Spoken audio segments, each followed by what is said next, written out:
You never know who you're dealing with. When a smug car salesman arrogantly dismissed a well-dressed black man, steering him toward the cheapest cars and belittling his presence, he thought he was just another nobody wasting his time. Little did he know, the man he humiliated was the dealership's new owner. What happens next flips the entire showroom upside down. The showroom sparkled under bright LED lights, the glass walls offering a view of the city skyline. Inside, sleek cars gleamed in their metallic finishes, each a testament to engineering and luxury. Customers wandered the space, some admiring the vehicles, others negotiating with eager sales staff dressed in tailored suits.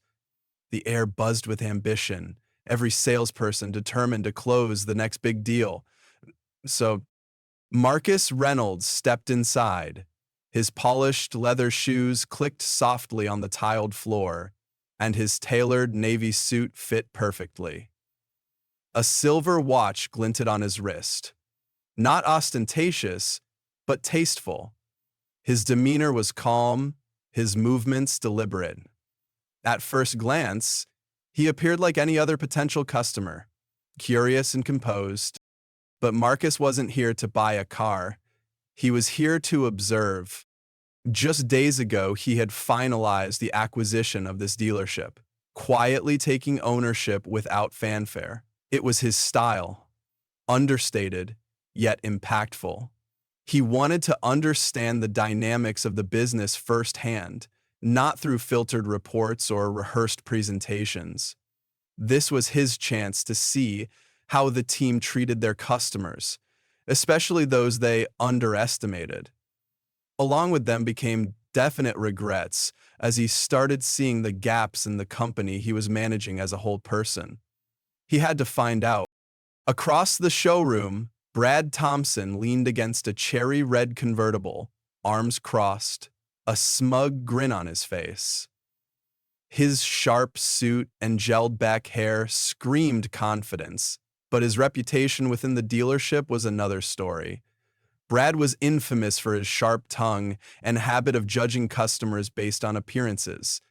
To him, a well-dressed individual in designer brands deserved attention. Anyone else? Not worth his time. Brad's sharp eyes locked onto Marcus as he entered. He sized him up in an instant, his grin shifting to a smirk. Another window shopper, Brad thought dismissively. The kind who strolls through luxury dealerships with no intention of buying. Marcus approached a sleek black sports car near the center of the room, running his hand lightly over its glossy surface. He nodded, appreciating the craftsmanship. Nearby, Brad pushed himself off the convertible and strutted toward Marcus, his expensive shoes tapping loudly against the tiles. "Can I help you?" Brad's tone was polite but edged with condescension. Marcus glanced up and offered a polite smile. "Just admiring the cars. This one's a beauty." Brad snorted softly, folding his arms. "She is, isn't she? Though, this model isn't exactly, shall we say, affordable. Maybe something in our pre-owned section would be more practical." Marcus's brow arched slightly, but his expression remained composed. "I'm not in a hurry, just browsing for now." "Well," Brad said with a thin smile, "let me know if you need help finding something in your price range." His words lingered in the air, dripping with assumption. "Let me, Myra lifted her pigtails. Other salespeople glanced over, sensing the tension, but none intervened. The unspoken hierarchy of the dealership was clear. Brad was the star salesman, and no one dared challenge him. Marcus gave a calm nod and continued inspecting the cars. Meanwhile, Brad leaned toward a colleague nearby, muttering just loud enough, "I don't get why some people waste time here. This isn't a museum." "So Dad says, now you know, it's a museum." The colleague chuckled nervously but didn't respond. Unfazed, Marcus walked to the next car, his hands in his pockets, quietly observing not just the vehicles but the team's dynamics. Every interaction confirmed what he had suspected. The dealership had a culture problem. and Brad was at its center. Um, I'm sorry, but I can't do that today. Um, but Marcus wasn't here to call anyone out just yet. He had a plan, and this was only the beginning. Brad strode back to Marcus with a clipboard in hand, his smirk barely concealed. His eyes darted from Marcus's shoes to his jacket, searching for any sign of wealth that might justify his time. Finding none, his tone sharpened. Look, I don't want to waste your time, Brad said, tilting his head toward the door, or mine. These cars here, he gestured broadly to the shining row of luxury models, might not be what you're looking for. We've got some great pre-owned options out back. Reliable, economical, sound more like your speed. A few customers milling around turned their heads slightly, sensing the tension. A couple near the reception desk exchanged uneasy glances, their whispers barely audible. Marcus smiled faintly, refusing to rise to the bait. I was actually looking at the GT Sport in the corner. Mind showing me that one? Huh. Brad's laugh was short and sharp, cutting through the hum of the showroom. The GT Sport? That's $150,000 before taxes and fees. You sure you don't want to look at the certified pre-owned section first? It's a bit more, practical? Marcus's expression didn't waver. I'd like to see the GT Sport. Brad sighed dramatically, tapping his pen against the clipboard. Listen, I get it. These cars are fun to dream about, but they're not exactly for everyone. I don't think the GT Sport is going to be a realistic option for you. A few staff members paused, their movements slowing as they overheard Brad's comments. One young intern at the reception desk bit her lip, glancing nervously at Marcus. She opened her mouth, as if to say something, but thought better of it. Marcus took a slow breath, his calm demeanor unshaken. You know, I think I'll decide what's realistic for me. Brad's smile tightened, his frustration bubbling just beneath the surface. All right, he said with mock politeness, but don't say I didn't warn you. He turned on his heel, muttering under his breath, unbelievable. Marcus followed Brad to the GT Sport, its sleek metallic body gleaming under the showroom lights. Brad gestured to it half-heartedly. There it is, fully loaded. The price tag alone scares most people off. You still want me to pop the hood, or is just looking good enough? The condescension in his voice was palpable, and a few onlookers visibly cringed. Marcus leaned forward slightly, examining the car's sleek lines, his fingers brushing the polished surface. It's a beautiful machine, he said, his voice steady. Brad folded his arms, impatient. Sure is. A little out of reach for most people, though. Across the showroom, a couple whispered to each other. Do you hear the way he's talking to him? The woman asked, her eyes narrowing. Yeah, it's uncomfortable, the man replied, glancing at Brad and Marcus, but it's not our place to say anything. Marcus caught snippets of the murmurs but remained focused. He straightened, his gaze locking with Brad's. Let me ask you something, he said evenly. Do you treat all your customers like this? Or is today special? Brad looked at him. Special? Marcus repeated, as confused as the two of them were before. I mean, are you paying... Brad blinked, caught off guard. Excuse me? I ask if this is how you always treat people, Marcus repeated. His voice was calm, but his words carried weight. Brad stammered. I'm just trying to save you some time, that's all. No point showing you something you can't afford, right? The room seemed to hold its breath. Several staff members exchanged uneasy glances, but none stepped in. The air was thick with discomfort, Brad's arrogance practically radiating through the space. Now a drop of water trickled down Harry's cheek, scattering on his sweats, but he ignored it with a brotherly grin. Marcus glanced around the showroom, noting the expressions on the other employees' faces. Hesitation, discomfort, and silence. Not a single person spoke up, and Marcus understood why. The toxic culture wasn't just Brad's doing. It had taken root in the dealership. I appreciate your honesty, Marcus said after a moment, his tone measured. But I think you're making a mistake. Brad scoffed. Yeah? And what mistake would that be? Marcus didn't answer right away. Instead, he took a step back, his gaze sweeping the room. Every interaction, every dismissive comment, every uncomfortable glance, it all painted a clear picture.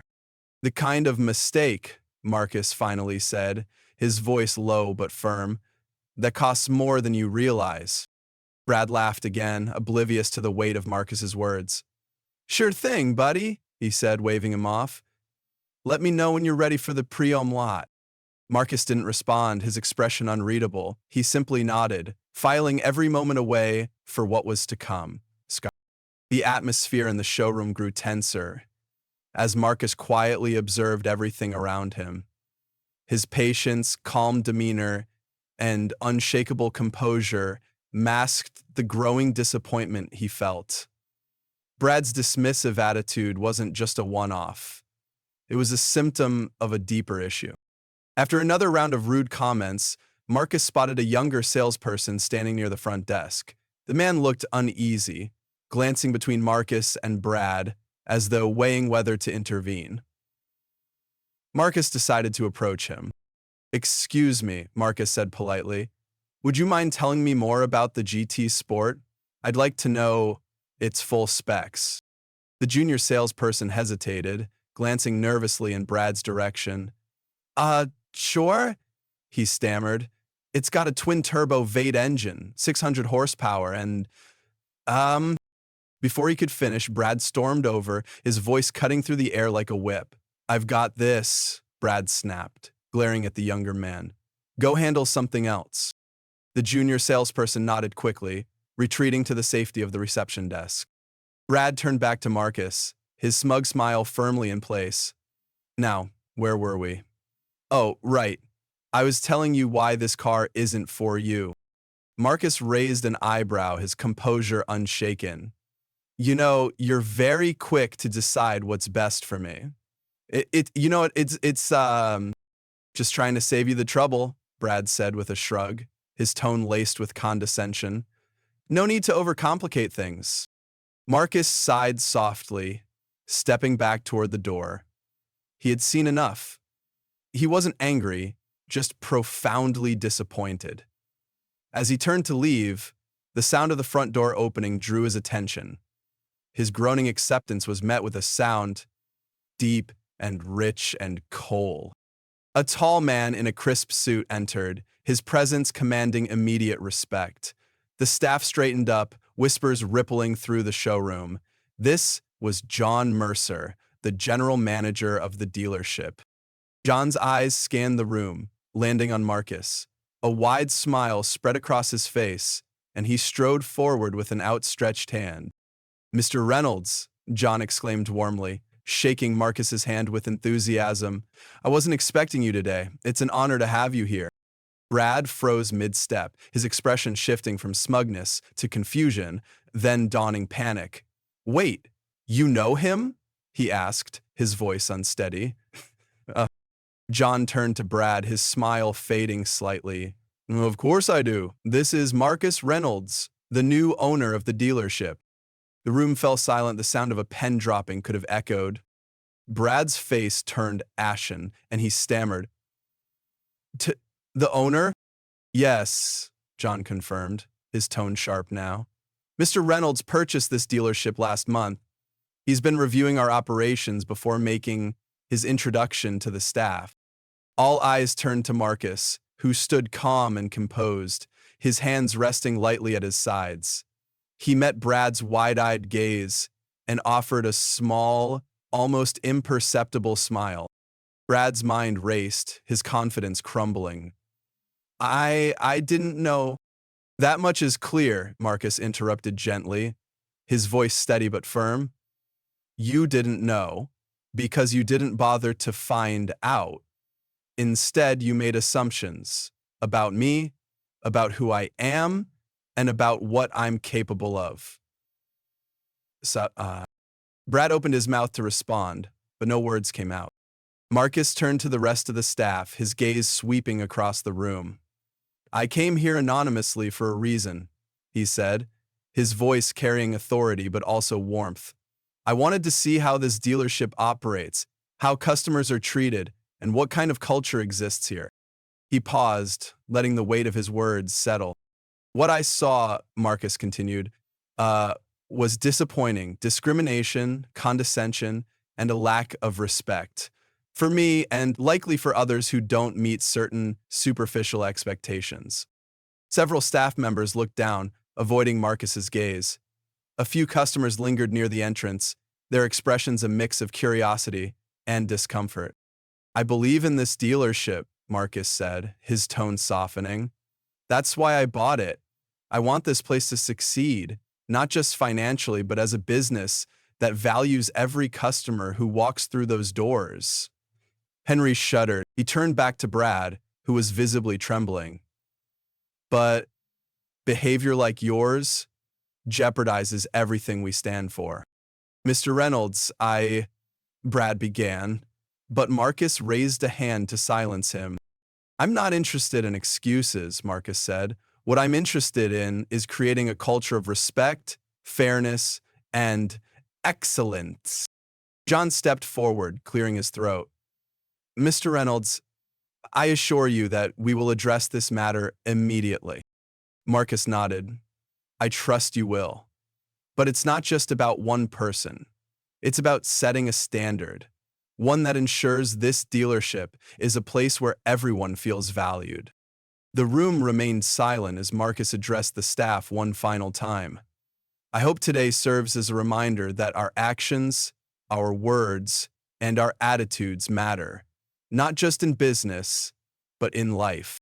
With that, he turned to John and said quietly, "Let's discuss the next steps in private." As Marcus and John walked toward the office, the weight of what had just happened lingered in the air. Brad stood frozen, his arrogance stripped away, as the reality of his actions set in. Marcus re-entered the main showroom, his steps measured and deliberate. Every eye in the room turned to him, the tension almost palpable. He stood tall, exuding the quiet authority of a leader who demanded respect, not through intimidation, but through principle. "Brad," Marcus said evenly, his voice carrying across the room, "we need to talk." Brad stiffened, a bead of sweat forming on his brow. His attempt at a nonchalant shrug fell flat. "Look, Mr. Reynolds," he began, his words hurried. I didn't realize who you were. If I'd known..." Marcus raised a hand, silencing him. That's exactly the problem," he said, his tone calm but firm. "You shouldn't need to know someone's identity or status to treat them with basic respect." No," Gondolin said, the greater part of him being made up of bones and canals. The weight of Marcus's words sank into the room like a heavy stone dropping into still water. A few staff members exchanged uneasy glances, while others looked directly at Brad, their expressions unreadable. "Effective immediately," Marcus continued, "you're terminated from your position here." The room went silent. A faint gasp came from a customer standing near the back of the room, while one of the junior salespeople bit their lip, trying to mask their reaction. Brad's face turned crimson. "Fired?" he stammered, his voice rising. "You can't be serious. I've been with this dealership for years." Marcus nodded. "Yes, and in that time, you've cultivated a toxic environment that I will not allow to persist. Your behavior today was unprofessional, disrespectful, and entirely unacceptable." "Understood. But I didn't know..." Brad began again, his voice trembling now. Marcus cut him off. "It doesn't matter who I am," he said, his voice carrying a sharp edge. "What matters is how you treated me, or how you would have treated any customer who didn't fit your narrow definition of what wealthy looks like." So, Brad tried to respond, but the words wouldn't come. He glanced around the room, looking for support, but found none. The staff members stood silent, some avoiding his gaze entirely. Marcus turned to the team. This isn't just about Brad, he said, addressing them directly. It's about a culture that tolerates judgment, arrogance, and exclusion. That ends today. He paused, letting his words sink in. Starting immediately, every staff member will be required to attend comprehensive diversity and inclusion training. We need to build a workplace where everyone feels valued. Our customers and our employees. A murmur of agreement rippled through the staff. Some nodded subtly, while others exchanged approving looks. Marcus turned to the junior salesperson who had tried to help him earlier. And to those who show effort and integrity, he said, his tone softening, I see you. Your actions don't go unnoticed. The young man straightened, his cheeks flushing with pride. As Brad stood there, his humiliation complete, he made one last desperate attempt to save face. You're blowing this out of proportion, he muttered, his voice bitter. I've done nothing but work hard for this dealership. Marcus regarded him with a steady gaze. A few of the customers who had lingered broke into scattered applause. The sound grew, filling the room with a mix of approval and relief. As Brad stormed off to clear out his desk, Marcus took a deep breath, looking out at the team and the customers still in the showroom.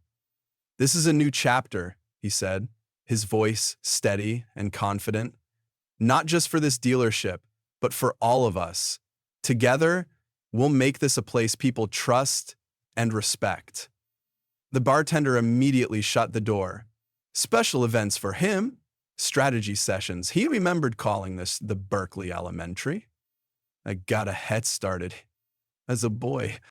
The staff stood a little taller, their expressions brightening. They had seen what a true leader looked like, and they were ready to follow his example. Months had passed since that pivotal day at the dealership, and Marcus Reynolds couldn't help but feel a swell of pride as he walked through the showroom. The once toxic environment had been replaced with an air of collaboration and respect. Staff members greeted customers warmly, no matter how they looked or dressed, and the hum of positive energy was undeniable.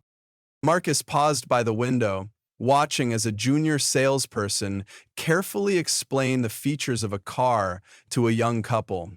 They were laughing and engaged, the nervousness of making such a big purchase easing under the salesperson's patient guidance. Marcus smiled to himself. This was exactly the environment he had envisioned, a place where people felt valued and heard. Good afternoon, the salesperson said. As he made his way through the lot, Marcus spotted a local customer he recognized, a small business owner who had once confided in Marcus about being hesitant to visit the dealership. Today, that same customer was finalizing the purchase of a top-line luxury car. The gleaming vehicle was one Marcus had inquired about on his first visit, the same one Brad had arrogantly dismissed him from considering. Which brought up a great point. Marcus had never actually met Catherine in the previous 2 days. And it probably wasn't even him, because it probably was one Marcus had inquired about on his first visit. The moment felt symbolic. Marcus walked over, extending his hand. Once he said warmly, "She's a beauty." The customer grinned. Thanks to you, Marcus. This place feels different, better. I'm proud to support it. As the customer drove off, Marcus leaned against one of the cars, reflecting on how far the dealership had come. It wasn't just about selling cars. It was about creating a culture of respect and integrity. He had taken what could have been a negative experience and turned it into an opportunity for growth. Not just for himself, but for everyone around him. Later that evening, Marcus slid into the driver's seat of a luxury car, the same model he dreamed of during his initial visit. The engine purred as he pulled onto the road, the city lights reflecting off the sleek finish. He gripped the wheel and smiled. Change wasn't always easy, but moments like this proved it was worth every effort. Respect, humility, and determination had transformed more than just a dealership. They had transformed lives. As the car disappeared into the horizon, the legacy of Marcus's leadership was just beginning.